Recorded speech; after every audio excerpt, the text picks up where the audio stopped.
أعوذ बिल्लाहि मिनश शैतानिर रजीम।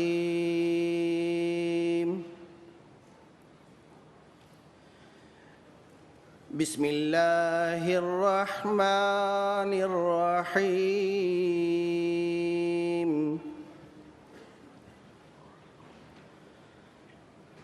हुवल्लज़ी अरसल रसूलहु बिलहुदा वदीनिल हक़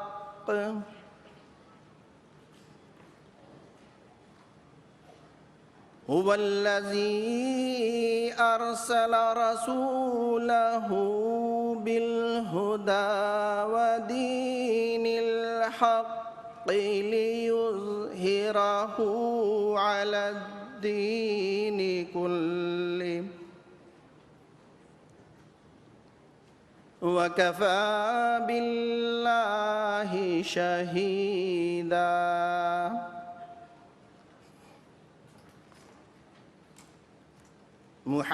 मुहम्मदुर रसूलुल्लाह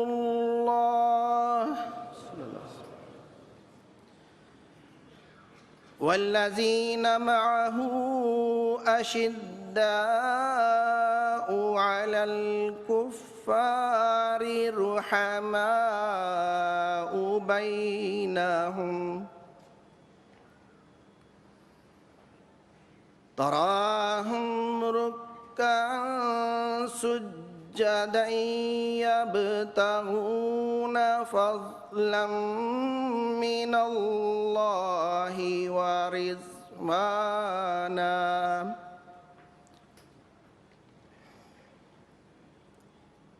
सीमाहुम फ़ी वुजूहिहिम मिन असरिस सुजूद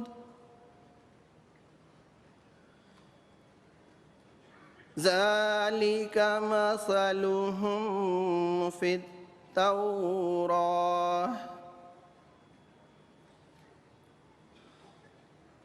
व मसलुहुम फ़िल इंजीलि कज़रअन अख़रज शतअहु फ़आज़रहु فاستغلظ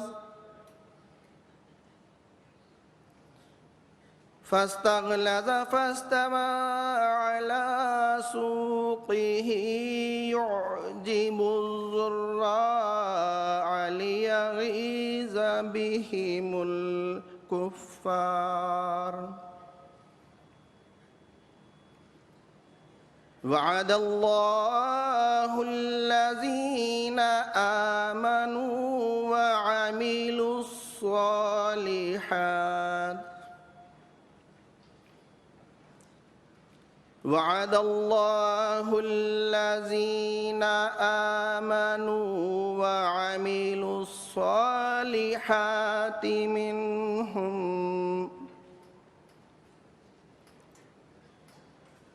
منهم مغفرة وأجرا عظيما। सूरा अल फतह की आयात नंबर 29 और 30 की आपके सामने तिलावत की गई है। अब इन आयात का तर्जमा बयान फरमूदा हज़रत खलीफतुल मसीह राबे रहमहुल्लाह ताला आपकी खिदमत में पेश है। वही है जिसने अपने रसूल को हदायत और दीन हक़ के साथ भेजा ताकि वो उसे दीन के हर शुबा पर कुल्लियतन गालिब कर दे और गवाह के तौर पर अल्लाह बहुत काफ़ी है। मुहम्मद रसूलुल्लाह सल्लल्लाहु अलैहि वसल्लम और वो लोग जो उसके साथ हैं कुफ़ार के मुकाबल पर बहुत सख्त हैं और आपस में बेइंतहा रहम करने वाले। तू उन्हें रकू करते हुए और सजदा करते हुए देखेगा, वो अल्लाह ही से फ़ज़ल और रज़ा चाहते हैं। सजदों के असर से उनके चेहरों पर उनकी निशानी है, ये उनकी मिसाल है जो तौरात में है।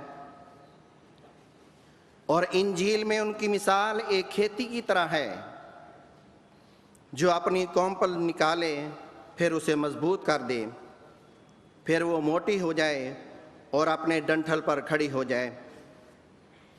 کاشتکاروں کو خوش کر دے تاکہ ان کی وجہ سے کفار کو غیظ دلائے۔